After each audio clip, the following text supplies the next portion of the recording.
Halo Mufedik, bagaimana kabar? Udah ngopi atau belum?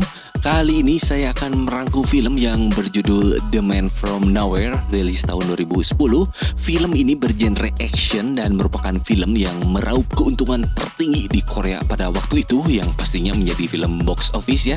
Tapi meskipun sudah banyak dirangkum oleh channel lain, berhubung saya suka sekali dengan filmnya dan juga merupakan salah satu film top list dari film Korea yang pernah saya tonton, jadi ya udahlah saya rangkum aja. Saya juga nontonnya udah lama banget sih, waktu itu pas zamannya masih ya mendingan lah muka gitu, nggak seburik sekarang ya. Aduh, oke, tanpa banyak cincau lagi, mari kita langsung saja kalau cerita. Dan seperti biasa jangan lupa di subrek dulu channelnya. Oke lads, saya ucapkan happy watching, selamat menyaksikan.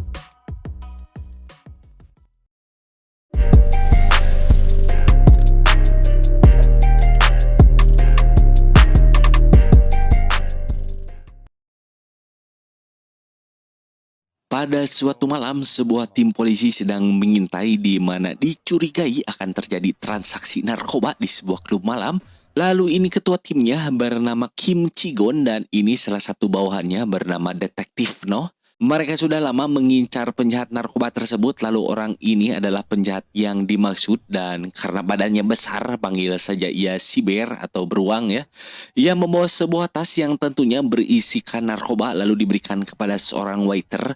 Kemudian waiter tersebut membawanya ke loker sebelum diserahkan kepada bosnya nanti. Namun ternyata seorang penarik di klub malam tersebut bernama Park Hyo Jung diam-diam mengawasinya. Dengan mengenap-enap, tiba-tiba ia menyetrum si waiter dari belakang kemudian membawa narkoba tersebut pergi bersama pacarnya. 바로 출발하겠습니다.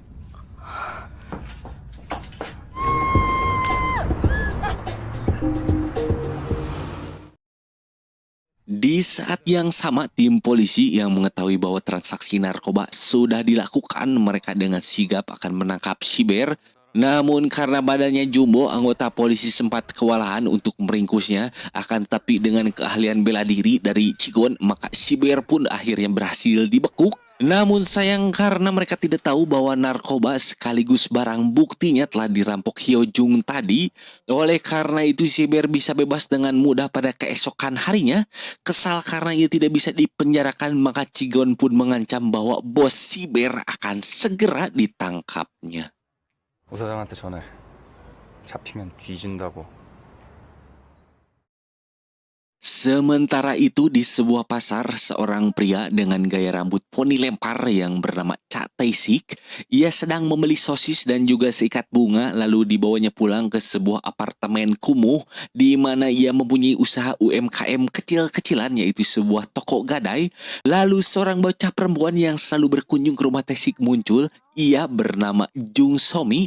Kemudian Somi menggadaikan MP3-nya lalu dengan jutek si Tae-sik memberikan uang. Dan seperti layaknya bocah culametan pada umumnya, melihat Tae-sik mempunyai sosis, Somi pun menjadi hayang dan akhirnya ia diajak Tae-sik memakannya bersama-sama. 나도 소세지 좋은데. Sambil makan, Somi pun mengoceh bahwa uang hasil dari menggadaikan MP3-nya akan ia gunakan untuk hobi barunya, yaitu menghias kuku. Namun tiba-tiba seseorang menggedor pintu dan orang tersebut adalah ibu dari Somi yang ternyata Hyo Jung, orang yang telah mencuri narkoba di klub malam tadi ya. Hyo Jung mencari Somi di mana ia telah mewanti-wanti agar anaknya tersebut tidak datang terus ke rumah Tae-sik. Karena takut dimarahi emaknya, Somi pun ngumpet di bawah meja, sedangkan Tae-sik berbohong kepada Hyo Jung dengan mengatakan bahwa Somi tidak ada di sini. Dan ternyata kedatangannya tersebut bukanlah semata-mata hanya untuk mencari Somi, karena ia mempunyai maksud lain, yaitu menggadaikan sebuah tas yang berisikan kamera. Kemudian karena Hyo Jung ini bukanlah seorang wanita baik-baik, tanpa rasa malu ia pun meminta Tae-sik agar mengajaknya kencan. Akan tetapi karena si Tae-sik ini adalah seorang pria cool dan berdikari, maka ia hanya diam dan tidak menjawab ajakannya. Lalu setelah Hyo Jung pergi, tiba-tiba Tae-sik terkejut karena tanpa seizinnya Somi telah memasukkan bunga yang tadi ia beli di pasar ke dalam sebuah vas. Maksud hati membuat Tae-sik senang, ia malah berkata kepada Somin agar jangan berani-berani menyentuh barang milik orang lain tanpa izin. 남의 물건에 함부로 손대지 마.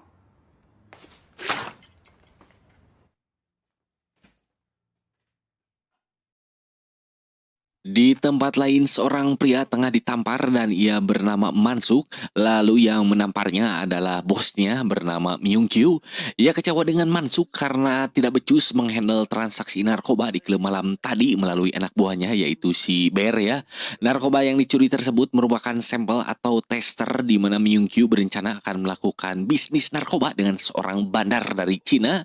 Dan dengan hilangnya sampel narkoba tersebut, Myung-kyu menugaskan Mansuk untuk menemukannya kembali dalam waktu 3 hari.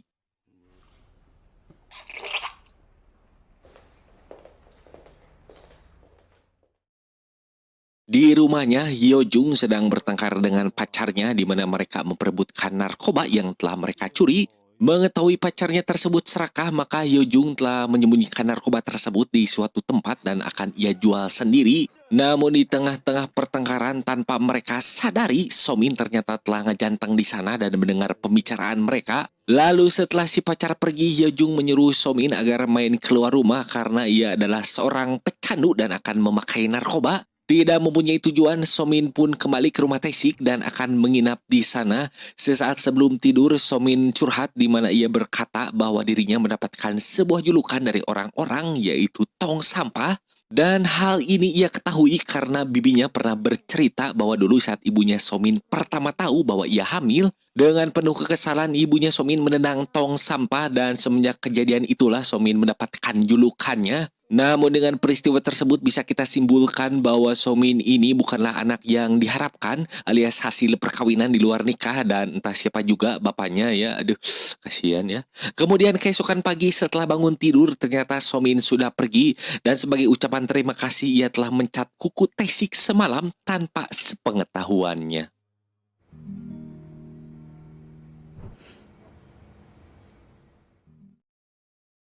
Tae-sik yang berponi jamet dan juga penyendiri ternyata merupakan seorang duda karena saat ini ia sedang menjenguk istri dan juga bayinya yang telah meninggal. Kemudian setelah itu saat di jalan pulang, Tae-sik melihat Somin tengah dianiaya oleh seorang emak-emak dan juga anaknya.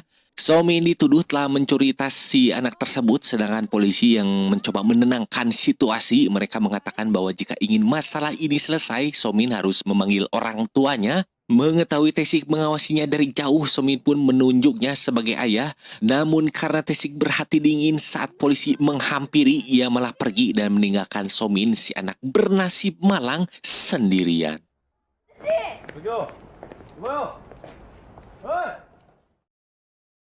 Kembali ke Mansuk yang sedang riweuh ditugaskan menemukan kembali narkobanya. Ia menelpon sang adik yang bernama Jong-suk dan bisa kita lihat di sini bahwa si Jong-suk ini suka berpesta dengan para bondon yang selalu menemaninya ketika ia sagne. Mansuk mengabarkan bahwa salah satu anak buah mereka telah menemukan pelaku yang mencuri narkoba milik Myung-kyu. Sementara itu Tae-sik yang merasa bersalah, ia menghampiri Somin yang sedang berada di sebuah toko alat tulis. Kemudian tiba-tiba Somin mencuri barang di toko tersebut, namun si pemilik toko malah membiarkannya karena ia merasa kasihan melihat Somin selalu sendirian dan tidak mempunyai teman. Setelah itu Tae-sik mengikutinya dari belakang, lalu Somin tiba-tiba meminta kembali MP3 yang ia gadaikan. Karena tidak mempunyai uang, ia memberikannya sebuah kartu sebagai tebusan.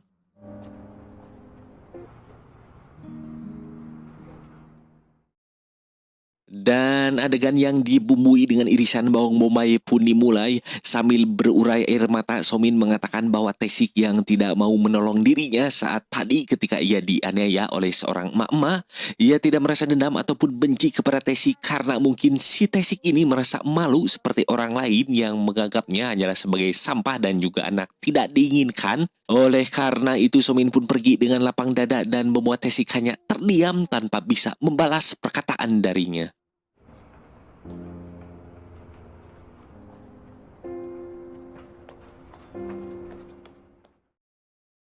Saat sampai di rumah, Somin tiba-tiba terkejut karena ibunya sedang disiksa oleh orang asing yang ternyata adalah Jong-suk. Berkat informasi yang ia dapatkan dari kakaknya, Jong-suk berhasil melacak si pencuri narkoba yang tak lain adalah Hyojung. Ia disiksa sampai tak berdaya, namun tiba-tiba seseorang menutup mata Somin dan orang tersebut adalah anak buah Jong-suk juga yang bernama Ram Rowan. Lalu setelah menyiksa Hyojung, tibalah mereka di rumah Tae-sik. Tae-sik pun terkejut karena orang asing telah berada di rumahnya dan anak buah Jong-suk yang lain bernama Dochi tiba-tiba ia menodongkan pisau. Pada awalnya Tae-sik menyangka mereka ini adalah perampok, maka dari itu ia pun mengeluarkan dompet agar mereka segera mengambil uangnya. Namun tiba-tiba dengan kecepatan sekejap mata, set, pret, cerot, dut, Tae-sik bisa melucuti pisaunya sehingga membuat Dochi hanya bisa terheran-heran.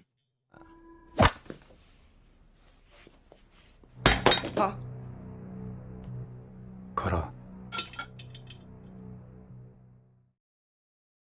Dengan telepon yang ia dapat dari Dochi, Jong-suk yang berada di mobil, ia berkata kepada Tae-sik bahwa ia mencari sebuah tas kamera yang sebelumnya Hyojung gadaikan, di mana ternyata isinya adalah narkoba yang selama ini mereka cari. Mendengar jeritan Hyojung dan Somin di telepon yang ternyata sudah disekap, maka Tae-sik pun segera menyerahkan benda yang dimaksud. Namun dengan menyerahkan tas kamera tersebut, alih-alih dibebaskan, Jong-suk malah lanjut kabur menculik Somin dan ibunya. Lalu Ram Rowan menyerahkan sebuah handphone kepada Tae-sik sebagai alat komunikasi agar ia bisa menyelamatkan mereka nanti. 살려주세요! 아저씨! 아저씨! Demi menyelamatkan Somin, Tae-sik dijadikan kurir narkoba oleh Mansuk dan juga Jong-suk, atau saya singkat jadi Manjong ya. Manjong memerintahkannya untuk menyerahkan sebuah paket kepada Myung-kyu, namun yang Tae-sik tidak sadari dirinya saat ini sedang dijebak oleh mereka. Manjong yang dendam kepada Myung-kyu, mereka telah mengatur skema di mana bosnya tersebut diketahui berencana akan mengekspansi bisnisnya dengan seorang bandar dari Cina. Oleh karena itu dengan kesempatan emas ini Manjong memanfaatkan Tae-sik lalu mengirimkannya dan berpura-pura sebagai bandar dari Cina tersebut. Sedangkan Myung-kyu sendiri ia juga tidak sadar bahwa dirinya sedang dijebak, bahkan ia telah menyewa jasa penerjemah bahasa Mandarin agar bisnisnya tersebut lancar. Dan benar saja ketika Tae-sik menyerahkan narkobanya karena ia bisa berbicara bahasa Korea dengan fasih, Myung-kyu akhirnya tersadar bahwa dirinya sedang dijebak karena ternyata Manjong secara diam-diam telah menelpon polisi agar mereka semua bisa ditangkap.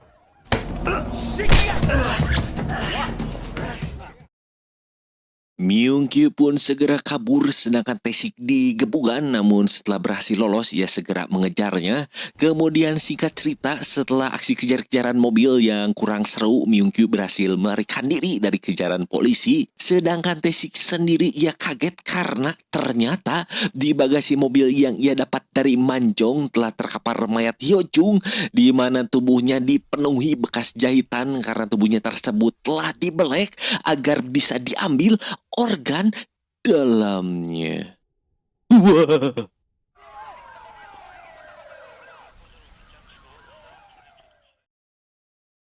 Tae-sik akhirnya ditangkap lalu diinterogasi, namun ia tidak mengucapkan sepatah kata apapun. Sedangkan Cigon yang mendapatkan informasi letak rumah Tae-sik, ia pun segera menggeledahnya. Namun tak lama ia mendapatkan kabar bahwa Tae-sik berhasil kabur dari kantor polisi. Cigon segera kembali, kemudian salah satu rekannya memperlihatkan rekaman CCTV di mana Tae-sik bisa kabur dan menghajar 6 polisi hanya dalam waktu singkat, yaitu 4 menit 30 detik saja. Karena riwayat hidup Tae-sik yang terkunci dan tidak bisa diakses setelah meminta profilnya dari Gedung Putih, akhirnya identitas Tae-sik pun terungkap, di mana ternyata Tae-sik ini merupakan seorang mantan agen pasukan khusus Komando Intelijen Militer yang tentunya dengan segudang pengalaman. Selain itu, berkat kemahirannya dalam memata-matai, Tae-sik telah diberikan berbagai macam penghargaan dari kesatuannya, yang mana berarti Tae-sik selama ini telah menyembunyikan kemampuannya tersebut. Namun semenjak kematian istrinya, Tae-sik pensiun lalu membuka toko gadai dan melanjutkan hidupnya dengan menyendiri. 차태식이 정보 들어왔습니다. Di tempat lain, pacar Hyojung yang mempunyai keterkaitan dengan pencurian narkoba, ia berhasil ditangkap lalu dibawa ke hadapan Mansuk, kemudian dikampaknya dengan penuh dendam. Sedangkan Somin dibawa ke sebuah tempat penampungan yang diurus oleh anak buah Mansuk yang merupakan seorang emak-emak. Somin ditempatkan dan dikurung bersama bocah-bocah lain, namun sebelum lanjut perlu saya sampaikan terlebih dahulu bahwa Mansuk beserta Jong-suk selain bergerak di bidang narkoba, mereka juga mempunyai bisnis laknat lain yaitu menjual organ dalam manusia mulai dari ginjal, mata, liver, jantung, hati ampela, ceker, paru sampai dengan babat. Aduh anjing jadi lapar. Mereka mengurus bocah-bocah tersebut dengan tujuan agar nanti setelah mereka cukup umur sampai organ dalamnya matang, saat itulah mereka akan dibunuh lalu dijual jeroannya ke pasar gelap.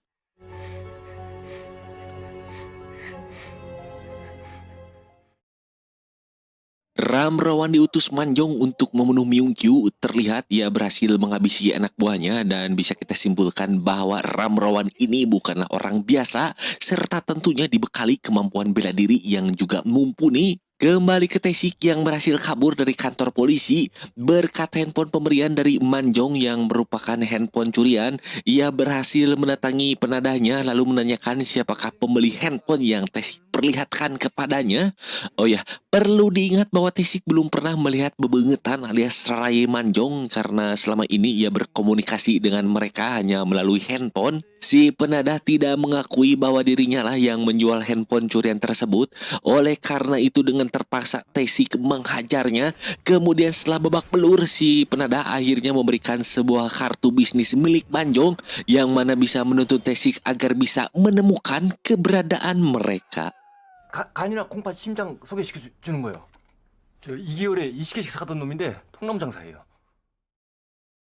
Dengan bermodalkan kartu bisnis dari si penadah, datanglah Tae-sik ke sebuah klub malam di mana Manjong selalu berpesta di sana. Dan bisa kita lihat seperti biasa, Jong-suk selalu ditemani oleh para bondon-bondon saritem yang selalu hadir di sampingnya. Berkat bantuan dari salah satu klien Manjong, Tae-sik berhasil membunuh Doci, namun Ramrawan datang lalu seketika itu juga mereka bertarung. Tae-sik sempat terkena tembakan darinya, pertarungan pun pindah dari WC ke lantai Ajojing. Aduh anjing, lantai Ajojing apa tuh ya namanya, itulah pokoknya ya. Namun karena terlalu ramai dan juga Cigon beserta pasukannya datang, oleh karena itu Mansuk mencegah Ramrawan untuk melanjutkan pertarungan. Ia memberikan sebuah handphone lagi agar Tae-sik bisa menghubunginya. Kemudian saat Tae-sik mengejar mereka, akhirnya ia bisa melihat muka Manjong yang telah berani menculik Somin.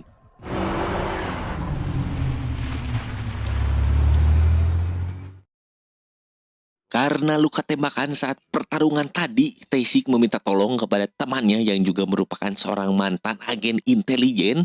Sambil menahan rasa sakit karena pelurunya dicongkel, ia dibayang-bayangi oleh masa lalunya ketika istrinya masih hidup. Saat itu Tae-sik masih aktif berdinas sebagai agen, di sisi lain istrinya tersebut ternyata sedang hamil. Kemudian pada suatu hari ketika Tae-sik sedang berbelanja kebutuhan bayi, saat ia menerima telepon dari seseorang, istrinya berada di mobil, namun tiba-tiba sebuah truk menabrak mobilnya hingga istrinya tersebut tewas. Lalu muncul dari balik truk yang menembak Tae-sik hingga ia terkapar, namun yang paling membuatnya terluka yaitu istri beserta calon bayinya dibunuh oleh seseorang dan ia harus menyaksikan kematian mereka dengan mata kepalanya sendiri.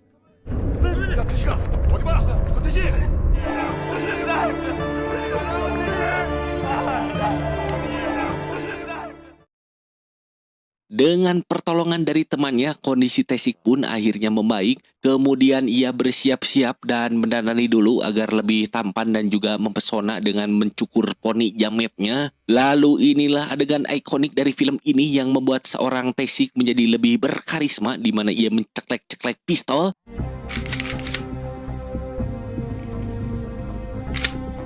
Dan tiba-tiba Cigon menelepon di mana ia bertanya apakah Tae-sik sedang mencari anak perempuan yang bernama Somi.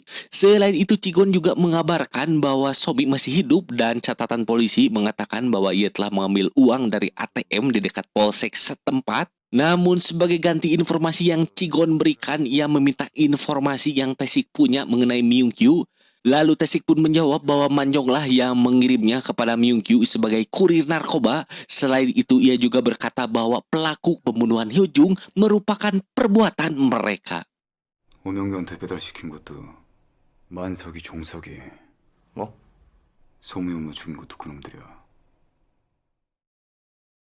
Dengan informasi yang ia dapat dari Cigon, Taesik segera pergi ke lokasi dan berharap menemukan Somin. Di sini ia bisa memata-matai modus operandi dari bisnis narkoba Manjong, di mana para bocah dijadikan sebagai kurir dan juga sebagai penarik uang dari ATM agar tidak dicurigai polisi.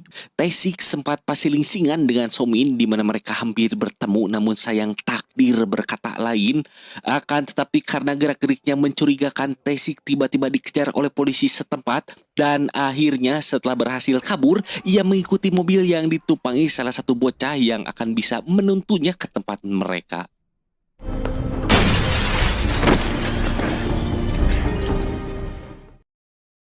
Dengan membuntuti mobil tadi, sampailah Taesik di sebuah rumah, namun ternyata di basement ia melihat para bocah dijadikan babu untuk meracik narkoba. Sedangkan Jongsuk yang juga ada di situ, ia hanya bersantai dan berperan sebagai mandor. Singkat cerita, Taesik menembak Jongsuk di kakinya lalu memotong banting sampai ia babak belur, kemudian mengikat tubuhnya di kursi sambil ditodongkan nail gun atau pistol paku. Lalu dengan tenangnya Taesik menelepon Mansuk yang sedang sibuk berbisnis. Ia mengancam jika Somin tidak dilepaskan maka Jongsuk akan mati. Namun Mansuk juga tidak mau kalah. Ia mengatakan bahwa jika adiknya tersebut mati, maka Taesik tidak akan pernah bisa bertemu lagi dengan Somin. Mengetahui adiknya dalam bahaya, dengan licik Mansuk menyampaikan kepada anak buahnya agar Ramrawan segera mencungkil mata Somin.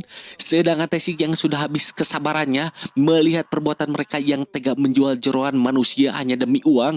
Oleh karena itu Taesik dengan tidak segan-segan meledakkan pabrik mereka sekaligus melenyapkan Jongsuk.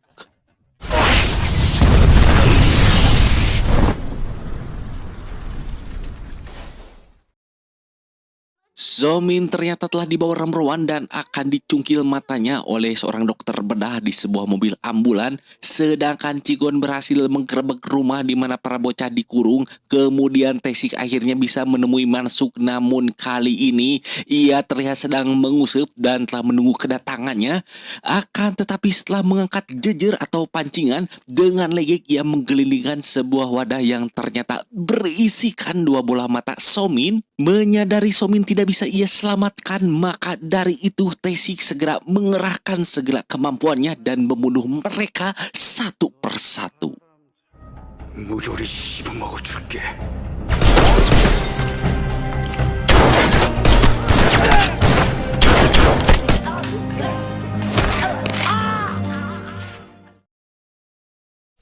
Melihat kehebatan Taesik, Mansuk segera kabur dan tibalah saat-saat Ramrawan dengan Taesik berhadapan. Melihat si Taesik ini mahir dalam menggunakan pisau, Ramrawan menjadi penasaran. Kemudian akhirnya dengan hanya menggunakan senjata tajam, mereka pun berduel dengan sengit. Namun berbekal pengalaman menjadi tukang daging di pasar Ciroyom, Taesik dengan cepat bisa membeset-beset tubuh Ramrawan dan akhirnya ia berhasil dibunuh.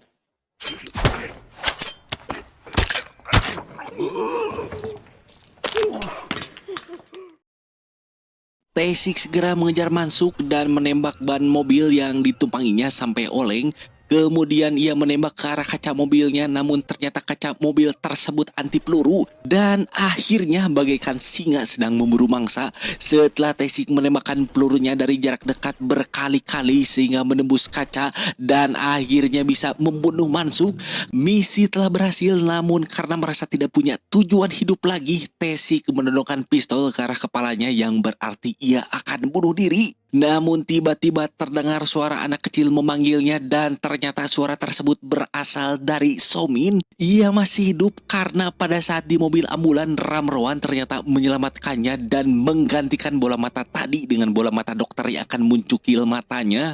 Akhirnya setelah membantai para penjahat, perjuangannya ternyata tidak sia-sia. Somin pun terharu karena tidak menyangka bahwa paman Taesik menyelamatkannya. Dengan penuh sukacita Somin memeluk Taesik dengan erat karena mereka akhirnya bisa kembali together forever blender.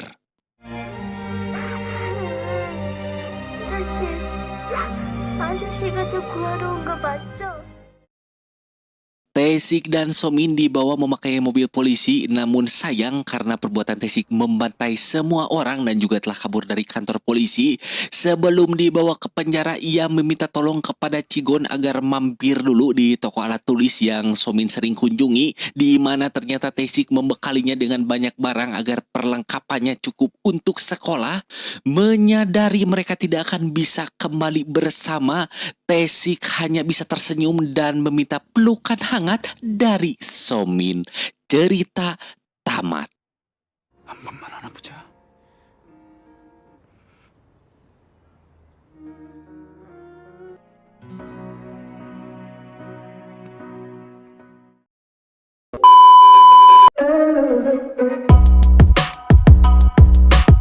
Oke, pada ending yang cukup mengharukan ini, filmnya menurut saya sih paling the best lah karena actionnya bagus, terus jalan ceritanya juga oke.